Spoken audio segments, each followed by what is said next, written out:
అన్నటువంటి వార్తను హైలైట్ చేశారు. రేఖా గుప్తా చెంపపై కొట్టి జుట్టుపట్టి లాగిన గుజరాత్ వాసి రాజేష్ సకారియా ముఖ్యమంత్రి ప్రజా దర్బార్లో ఘటన. రేఖ చెయ్యి భుజం తలకు గాయాలు.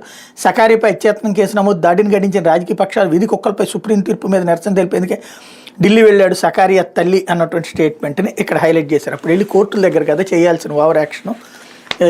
సీఎం మీద దాడి ఏంటి అంటే ఇట్లాంటి వాళ్ళని ఇలా కవర్ చేసుకుని వస్తారనమాట.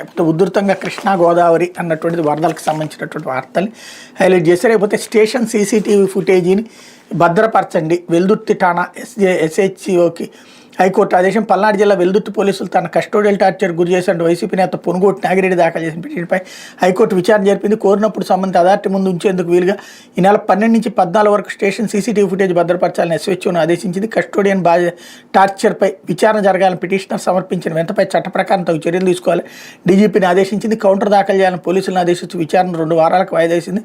ఈ మేరకు హైకోర్టు న్యాయమూర్తి జస్టిస్ వెంకట జ్యోతిర్మయి బుధవారం మధ్యంతర ఉత్తర్వులు ఇచ్చారు. తనపై కస్టోడియల్ టార్చర్ విషయంలో నిష్పాక్షిక స్వతంత్ర దర్యాప్తుకు ఆదేశించాలని కోరుతూ నాగిరెడ్డి హైకోర్టులో పిటిషన్ దాఖలు చేశారు. అట్లాగే SI Shamundar Wali, trainee SI Rambabu Goud, constable Venkat నాయకులపై క్రిమినల్ చర్యలు ప్రారంభించాలని కోరారు. ఈ పిటిషన్ హైకోర్టు లంచ్ మోషన్గా విచారణకు స్వీకరించింది.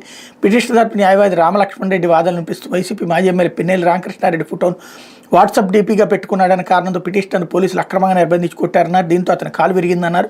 పోలీసుల తరపున ప్రభుత్వ న్యాయవాది జయంతి వాదనలు వినిపిస్తూ బైక్పై నుంచి పట్టడం వల్ల పిటిషనర్ నాగిరెడ్డి కాలు విరిగిందని తెలిపారన్నటువంటి వార్తని హైలైట్ చేశారు. ఇవతల లెక్కర్ నిందితులపై